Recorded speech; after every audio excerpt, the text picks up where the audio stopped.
Makin hebat lagi walaupun sampai ke tahap intan. Jabli intan tadi. Itulah Datuk Aziz Rahimi bin Muhammad. Tahniah kita ucapkan kepada beliau sedikit tepukan daripada puak kita. Sebab saya al-maklum, sahabat saya terlibat dengan banyak dengan Istana Negeri Kelantan, memang susah nak dapat datuk di Kelantan. Tapi dia dapat datuk kira orang hebat lah. Okey, dia datuk daripada Negeri Kelantan. Jadi, baik, sebagai penaung kita, saya jemput dengan segala hormatnya datuk untuk memberi sedikit ucapan kepada pihak kita. Okay, terima kasih. Dia jemput.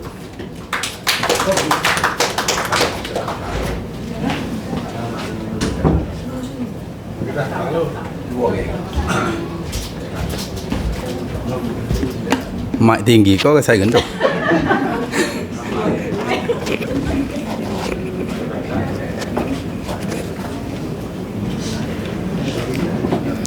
Assalamualaikum warahmatullahi wabarakatuh. Bismillahirrahmanirrahim. Alhamdulillahirabbil alamin wassalatu wassalamu ala asyrafil anbiya wal mursalin wa ala alihi wa sahbihi ajma'in. Rabbi shrah li sadri wa yassir li amri wahlul 'uqdatam min lisani yafqahu qawli wa la haula wa la quwwata illa billahil aliyyil azim. Terima kasih Cikgu La. Saya dilantik penaung tanpa tiba-tiba saja nama saya disebut sebagai penaung. Sebagaimana Cikgu La sebutlah, kita bermesyuarat di sini kali pertama. Mula-mulanya Ali nak buat di mana, Renai kau mesyuarat tu, tapi tak ada tempat. Saya kata mari sinilah, senang, saya boleh turun selalu, lepas pada pejabat tu turun selalu mesyuarat sini. Itulah satu-satunya mesyuarat yang saya hadir. Yang lain-lainnya saya nak ucapkan berbanyak-banyak terima kasih kepada seluruh AJK, sama ada yang dapat hadir ataupun yang tidak dapat hadir bersama kita. Malam tadi ada, hari ni tak ada. Puan Nur Jihan deh.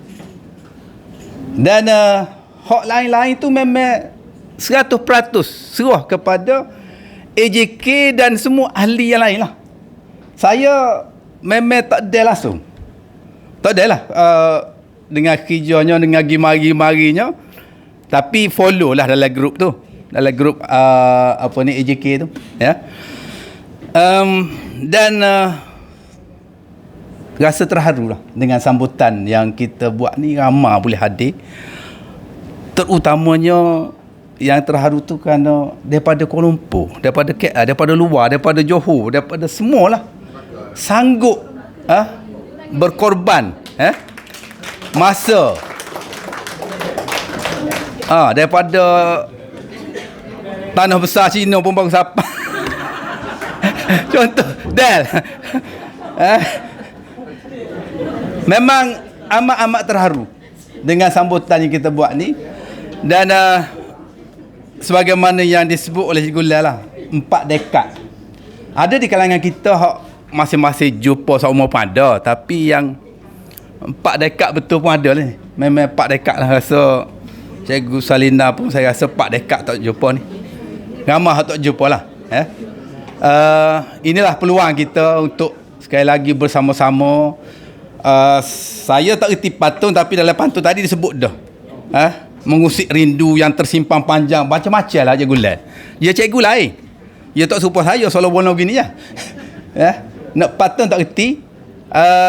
Sekali lagi saya nak ucap terima kasih kepada semua AJK yang menjayakan program ini. Saya hanya di belakang sahaja. Saya dilantik sebagai penaung pun dilantik saya sebagai dilantik betul ya. Dan opis saya nya sebelah ni je. Untuk sehari dua ni. Untuk sehari dua ni. Dan 16 hari bulan ni saya akan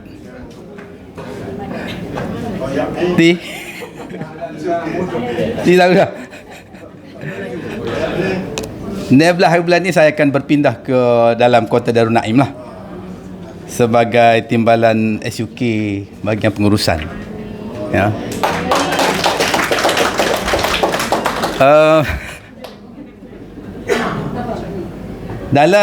Dalam kita punya grup tu ada sebut dah untuk perkenalkan diri masing-masing. Saya tak sekecap banyak. Saya nak kenal lah Hak mana tak kenal. Dia sebut dalam ni nama kelas, bilangan anak. Tinggal kawasan mana? So lagi tinggal bilangan cucu tu kena ada juga kau. Bilangan bini kalau cikgu cik D kata nak sebut. Bilangan cucu dia. Okey. Nama saya tak berubah lagi. Daripada dulu sampai sekarang, Aziz Rahimi bin Muhammad. Kelasnya kelas mana ya? 5M4. 5M4. Tahu dah saja nak tanya dia jawab apa. Kita nak manja. Apa depan bini tak apa. Bilangan anak berapa anak kita? Anak 5. Anak 5, 3 perempuan, 2 lelaki. Kerja belakang dah seorang saja. Duduk masih belajar di ITM Puncak Alam. Hak lain kerja belakang dah. Sesal belakang dah. Cucu. Banyak juga cucu ni. Cucu 3. 3. Tinggal kawasan mana? Landmark rumah saya mudah ya. Cari Jabatan Kimia Negeri Kelantan. Saya di hadapan Jabatan Kimia. Kampung Teluk Panji, Kota Baru Kelantan. Daripada dulu pun duduk situ dah. Cuma pindah daripada rumah orang tua sikit. Dalam jarak dalam 900 meter daripada rumah orang tua. Buat rumah sendiri situ. Buat rumah sendiri pun tanah orang tua bagi. Tu ya. Saya rasa itu saja ucapan saya, ucapan sebagai penaung bidang terjun dan juga sesi pengenalan diri. Hak lain saya rasa kalau hak nak kenal ke depan pun boleh mari lah. Kita banyak masa. Tapi seboleh-bolehnya biar kenal belakang lah. Biar kenal belakang. Terutama ramai ni hak kita tak jumpa lama ni. Okey, terima kasih sekali lagi kepada semua yang dapat hadir pada hari ini dan kepada semua AJK yang bertungkus lumus dalam menjayakan program ni. Dan juga kepada penderma, dermawan dan juga penyumbang-penyumbang. Banyak penyumbang ni yang boleh kita buat sehebat ini. Maknanya berkat daripada penderma, penyumbang-penyumbang kita, daripada kalangan kita belakang. Terima kasih sekali lagi. Wabillahi taufiq wal hidayah. Assalamualaikum warahmatullahi wabarakatuh.